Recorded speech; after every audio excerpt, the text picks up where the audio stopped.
Okay, Assalamualaikum warahmatullahi taala wabarakatuh.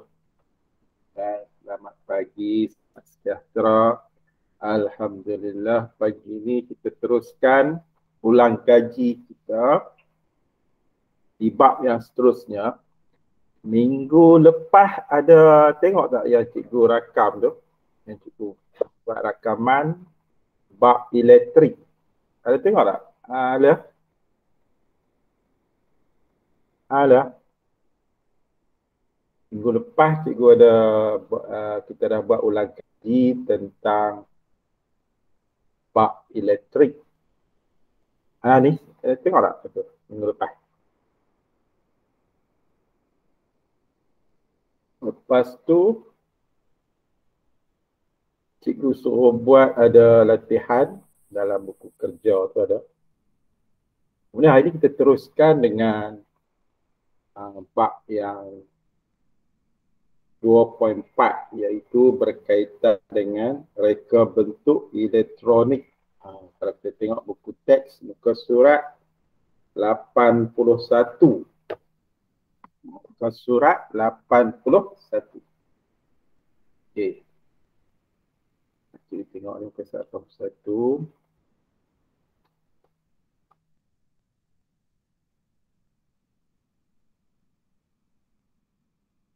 Ke surat 81. Okey.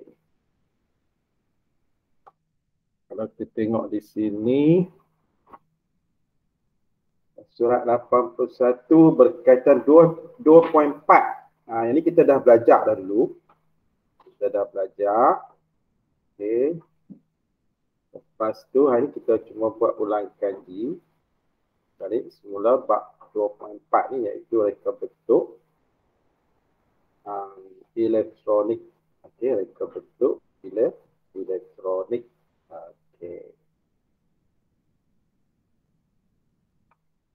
Reka bentuk elektronik, itu kita belajar elektrik. Elektronik ialah dia melibatkan komponen-komponen elektrik tertentu yang disusun dan disambungkan bagi mencapai tujuan penggunaan yang hendak dilakukan. Contoh yang paling mudah sekali yang selalu kita tengok ialah handset kita yang kita pegang, yang kita tengok, di mana handset tu merupakan satu daripada peranti pintar yang direka bentuk, yang dicipta, yang dibuat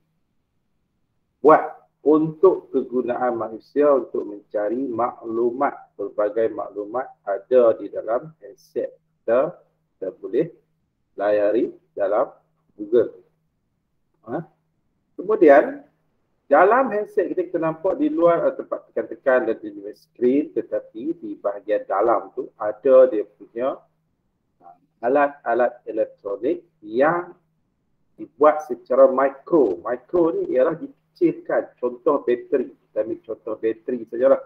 Kalau kita tengok bateri pada torchlight, dia agak besar. Bila kita letakkan di dalam handset, dia gunakan bateri yang lebih kecil daripada bateri biasa tu dan lebih nipis, dan dia punya penggunaan bateri tersebut lebih lama daripada penggunaan bateri yang besar. Ini contoh lah, Kemudian daripada bateri tersebut disambungkan, dibagi power kepada alat-alat komponen-komponen elektrik yang lain dalam bentuk komponen elektronik. Bagaimana dia punya power masuk, power direndahkan, kemudian power tu, kuasa tu, aliran arus elektrik itu dialirkan kepada setiap komponen yang ada dalam handset kita. Bila kita tekan handset kita untuk mengeluarkan lampu pada skrin, dia ada alat elektronik yang bagi tahu, ada software yang bagi tahu pada alat elektronik supaya lampu skrin dibuka. Okey, contohlah cikgu yang itu tadi ialah handset. Okey. Apakah yang dimaksudkan sebagai mikro pengawal ataupun microcontroller? kita dah belajar dah. Micro pengawal ni diulang balik. Microcontroller, micro pengawal dan micro pemproses. Microprocessor. Kalau kita tengok yang dimaksudkan dengan micro pengawal ataupun microcontroller ni ialah peranti kawalan dalam satu chip. Ini kita panggil sebagai chip lah. Betul. Yang ini kita panggil sebagai chip. Chip dia betul ni. Ya. Dia betul ni. Yang dikeluarkan oleh kelang kita di Malaysia pun. Di antara yang terkenal di seluruh dunia. Okey. Peranti kawalan ini terdiri pada unit pemprosesan pusat, CPU, dalam komputer ini disebut CPU, yang komputer yang pasti itu RAM, Random Access Memory. Kalau kita beli handset pun kita tahu RAM dia berapa, ROM, Read Only Memory, dan port input dan output yang dibina di dalamnya. Okey. Unit pemprosesan pusat CPU. CPU ni ialah enjin dia, dinamakan sebagai enjin tempat dia. Tempat dia proses data, dia proses. Kalau enjin dia slow, maka hasil dia pun lambat juga. Sebab tu kalau kita nak dapatkan handset tu, kita kena tengok dulu spesifikasi dia, pilih yang enjin yang paling micro pemprosesan CPU dia yang lebih tinggi. Contoh-contohlah. Contohnya dia punya RAM dia, kita tengok ada yang nak 32, ada yang 64, ada yang 128, 312. Kalau nak yang lebih canggih di 312 ataupun 128. Kan? Dia berbeza-beza. Okey. Biasanya dia bergantung kepada kos. Harga handset kita lebih kurang 300 ke 400. Handset dia dalam 3 gig ataupun 2 gig saja. Kalau harga 700, 400 dia lebih daripada 4 gig. Mungkin 4 gig. Kalau harga dia 1000 lebih, dia mungkin sampai 4 gig. Okey. Ini kita panggil sebagai microchip dia yang ada dalam komputer kita katalah. Kita adalah handset kita ada dalam alat-alat elektrik yang lain. Okey, dia ada unit pemprosesan pusat, CPU, RAM, ROM dan port. Keluar masuk ini kita panggil sebagai gambar raja blok. Ini gambar raja blok untuk satu micro pengawal. Ini contoh micro pengawal, gambar raja foto 2.4.1 yang nampak dia kecil dan benda kecil je ni. Tapi dibesarkan apa.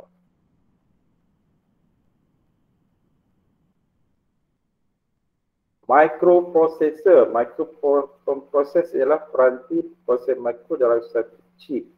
Peranti ini digunakan bersama dengan chip-chip sokongan lain seperti input, output, RAM, ROM, semua chip sokongan ini berada di luar microprocessor dan dihubungkan melalui sistem bus. Microprocessor biasanya untuk melakukan kawalan yang besar seperti komputer hari bentuk dia. Ini microprocessor, kalau kita buka di belakang komputer kita ataupun handset kita ada benda. Ini nama dia microprocessor. Microprocessor itu tempat proses data yang masuk. Kalau proses dia kecil, kalau enjin dia kecil, maka hasil dia pula lambat. Okey, jadi microprocessor, input dan output mesti ada input, mesti ada output keluar, sistem. Dia ada sistem bus dalam tu. Macam-macam ada RAM dan juga ROM. RAM ni ingatan dia, ROM ni dia punya ingatan sementara. Bahagian-bahagian yang terdapat dalam mikro pengawal, kita ada input, kita ada unit pemprosesan pusat dan kita ada output. Ni cara kita nak bina ataupun nak bikin gambar gebrok dalam mikro pengawal. Okay, bahagian input dia menghasilkan bentuk isyarat. Isyarat apa? Isyarat digital ataupun isyarat analog. Tetapi biasanya kita akan gunakan yang digital lah isyarat. Okey, contohnya switch lah. Switch ni kita panggil analog lah. Tekan. Tekan dari sisi tekan tutup. Ni analog. Ni switch micro dia lain sikit. Dia cara dia ni lain sikit. Okay. Lepas tu sekarang ni switch tak pakai tu lah, dia pakai tekan-tekan on off pun tekan. Touch screen saja sekarang. Kita pakai touch screen nak on ataupun off. Teknologi semakin berkembang, mungkin dia gunakan sistem sensor, iaitu dia kesan jari kita. Dia kesan jari kita, dia kesan jari, cap jari tangan kita, dia pun boleh buka. Okay. Macam dia buat sekarang. Apa ni, ambil gambar muka lah. Kalau handset kita tu, kalau nampak muka kita, dia scan muka kita, dia boleh on kan dia punya handset. Kalau bukan muka kita, tak boleh, dia tak boleh on. Kemudian kita ada sensor iaitu sensor yang kita namakan sebagai penderia jarak sensor. Okey, penderia jarak ni apa dia? Contoh dia, kalau ada satu objek yang berada di hadapan, dia dapat sensor, Contoh yang paling mudah yang kita biasa tengok ialah sensor ni ialah di pintu gelangsang supermarket. Di mana apabila ada manusia lalu, ada orang lalu depan tu, maka pintu tu dengan secara automatik akan terbuka. Maksudnya, dia kesan ada orang mai, depan pintu tu, dia kesan ada orang mai, maka pintu pun terbuka. Yang ni kita panggil sebagai sensor. Sebagai sensor. Penderia jarak. Penderia cahaya. Ini kalau cahaya. Contoh, kalau kita lampu jalan menggunakan penderia cahaya. Kalau ada cahaya, lampu tu tertutup. Kalau tak ada cahaya, lampu tu terbuka. Kita panggil sensor. Dia ganti switch ni. Dia ganti switch. Okey, penderia suhu. Penderia suhu ni contohnya kalau kita pasang di rumah kita, kalau berlaku je kebakaran, dia akan bunyikan loceng. Maksudnya dia kesan suhu yang ada di persekitaran ni lebih daripada berapa darjah, katakan lebih daripada 60 darjah, maka dia akan bunyi loceng, menunjukkan bahawa ada kecemasan. Ada benda yang berlaku. Contohnya kalau kamu pergi hotel kamu ambil apa-apa yang panas, kamu letak kat sensor dia di atas syirik tu, maka dia akan menyebabkan bila sensor tu berbunyi kesan, ada suhu, kamu pakak sensor tu kan, letak dia punya sensor tu dengan api semua, dia akan sensor, lepas tu dia akan beritahu kepada speaker, iaitu ayak akan keluar. Dia akan keluar. Tujuan dia untuk nak memadamkan kalau berlakunya kebakaran di dalam tempat tersebut ataupun hotel tersebut. Okay. Kemudian bahagian proses akan dilakukan untuk memproses CPU akan melaksanakan atur cara yang disimpan dalam ROM, read only memory.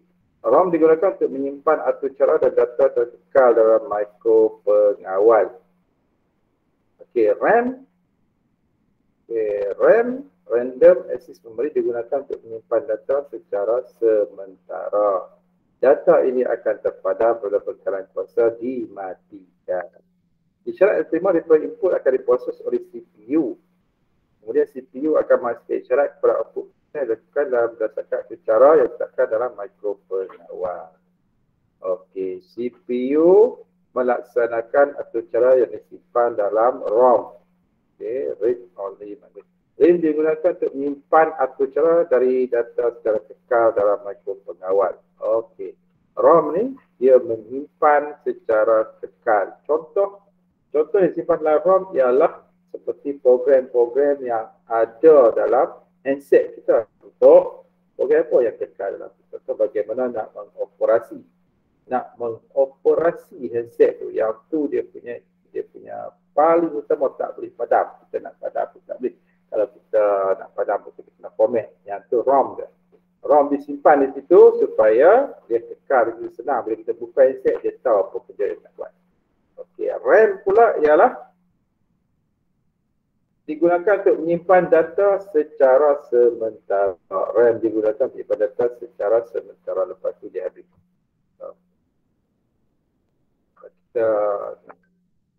Kalau kita nak buang dia pun, boleh buang dalam RAM.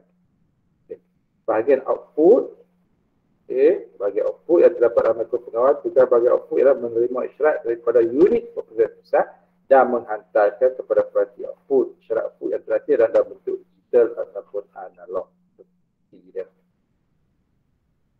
Peranti output. Contoh macam lampu ni, peranti output. Sebab hasil dia ialah dia keluarkan cahaya yang berwarna-warni. Kembas berfungsi dengan cara memulakan gelombang aktif kepada gelombang bunyi. Yang ni maksudnya alat ni bila contoh macam ni. Contoh kalau tadi cikgu bagi contoh iaitu sensor haba dia dapat kesan ada haba dalam kotak tersebut ataupun di rumah kita. Jadi dia akan bagi tahu kepada penghuni di situ, penghuni rumah ataupun hotel itu mengatakan bahawa berlaku kebakaran dan dia bunyikan loceng. Loceng ni macam loceng. Simbol macam loceng, kompas. Maksudnya dia ada keluarkan bunyi. Okey, motor arus terus. Motor arus terus, kita ingat tu arus surat alik yang elektrik masuk rumah kita. Arus terus ni guna bateri terus.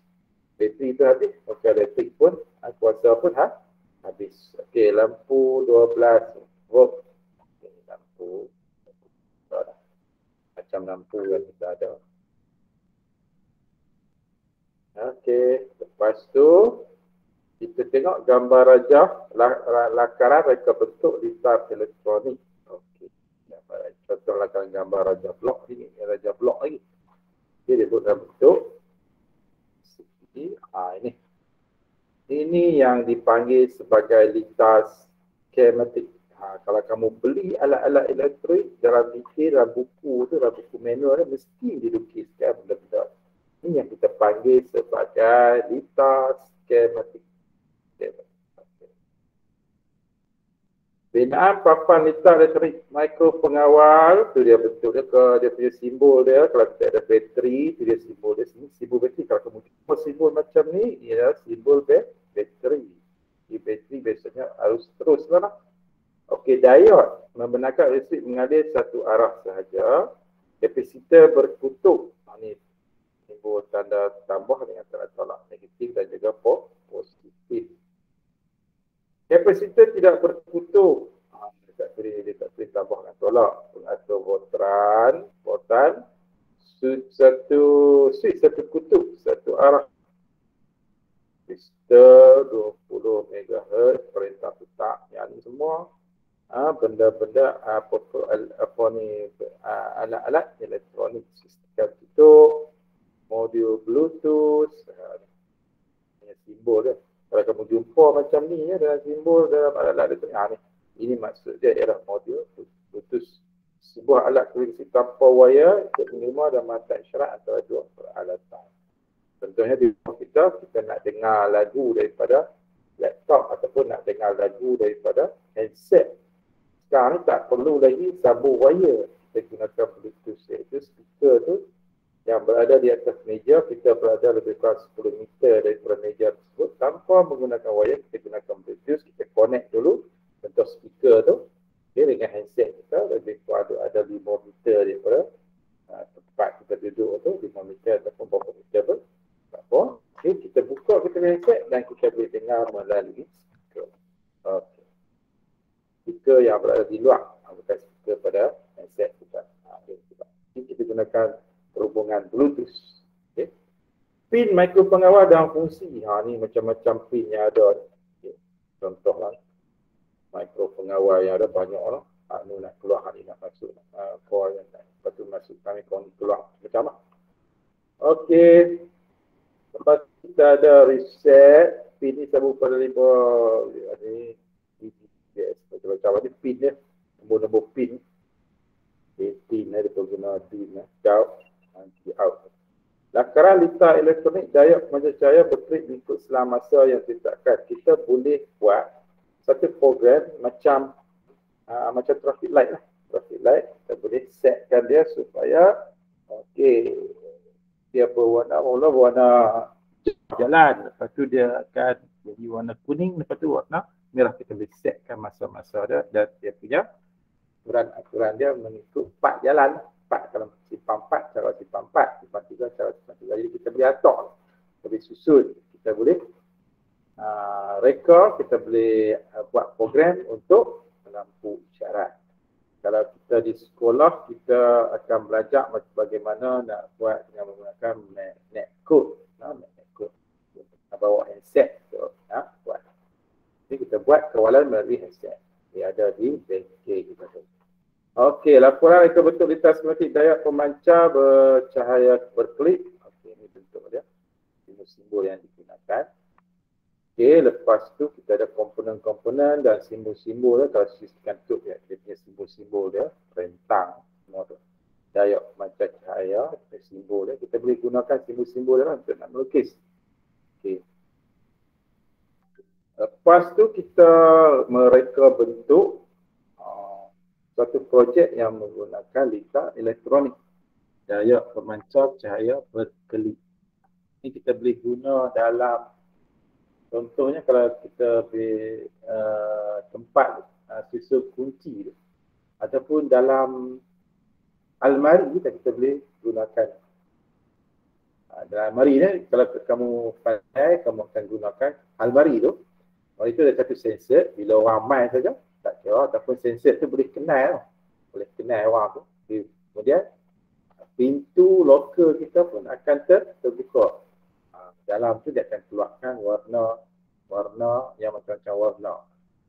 Dalam loker kita, tempat kita simpan pakaian kita ataupun barang-barang. Ini kita kena rekod setiap secara rekod yang kita boleh buat dengan menggunakan komponen ataupun elemen-elemen elektronik. Okey. Ada banyak tu. Sistem tutup, papan litar elektrik, mikro pengawal, bateri. Ni kita nak guna lah. Barang-barang ni diode lah, wire pelompat, rentang, wire kena ada, megang bateri, letak bateri. Ni benda-benda yang ada untuk buat projek tu. Okay. Lepas kita ada lakaran litar elektronik lampu kawalan cahaya menggunakan peranti input analog. Okay, kita tengok dia punya ni. Kita bentuk litar skematik. Okay, lepas tu dari tu kita membina litar skematik yang fungsi dengan perisian khas. Yang ni perisian khas ni macam-macam lah kita guna. Tetapi untuk kamu ni kamu gunakan magnet code. Magnet code dia lah. Magnet code dia lain sikit dia punya arahan dia. Dia kena tunjuk melalui handset lah di bengkel maupun. Okey, kemudian kita ada pengaturan menghasilkan fungsi blok daya macam cahaya berkelip. Ni untuk nak menghasilkan ni dia punya program dia. Kalau kamu gunakan handset, guna magnet code, dia tunjuklah satu cara nak buat. Tapi semua orang kena ada set dia. Okay, untuk kita atur dia punya program dia. Contoh macam yang tahun sudah, yang pelajar-pelajar tingkatan 2 buat ialah lampu isyarat lah.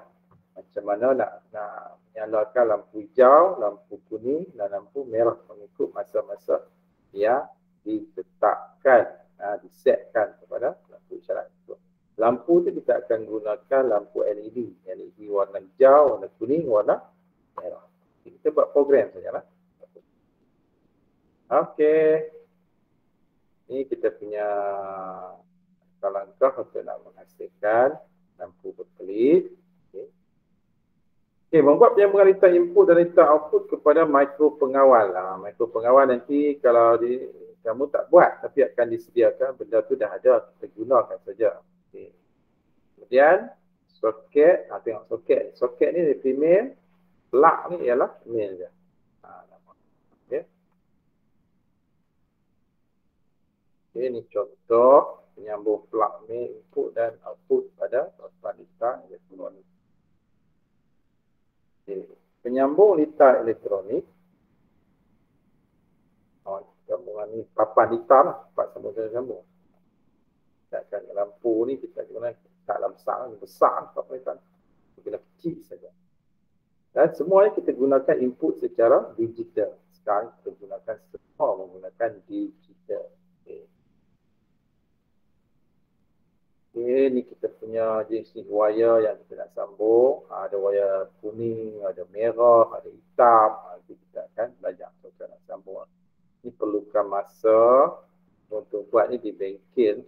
Kita nak sambung macam ni. Sambung lampu dan juga bateri. Dan dia juga ada papan litar ni. Okey.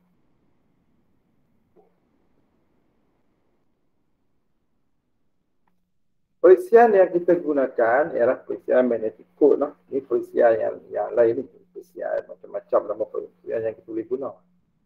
Arduino pun ada. Arduino pun kita akan buat. Ringkas saja. Tapi benda-benda yang ringkas lah. Yang detail-detail kita kena belajar lebih. Contoh kita timer ni 1 second. Okey. Yang pertama dia on, yang kedua lepas 1 second dia off, dia akan berkali. On off to go to 1 dia patah balik. Okay, dia patah balik. Dia punya program dia lah. Ni arahan dia. Maksudnya kalau kita kata kita type dalam handset kita, komputer kita DOUT huruf besar, satu diberi bekalan kuasa 5 volt. Kalau kita type out satu sama dengan off, jawab satu diputuskan bekalan kuasa. Tak mana apa, nanti kita akan tentukan tak mana punya tempat nak putuskan kuasa tak mana, lampu mana, lampu hijau, lampu kuning, lampu merah. Okey. Menulis pengatur caraan. Ni contoh-contoh kita nak tulis pengatur caraan. Okey. Ada dalam ni, nanti kita akan buat. Kalau kita ada masa di tahun depan lah mungkin. Cepat insya-Allah kita boleh buat ni dalam bengkel. Semua kena guna handset. Kalau tidak tak boleh nak buat. Itu go through saja. Kalau nak buat nanti kita akan buat semua ni. Okay.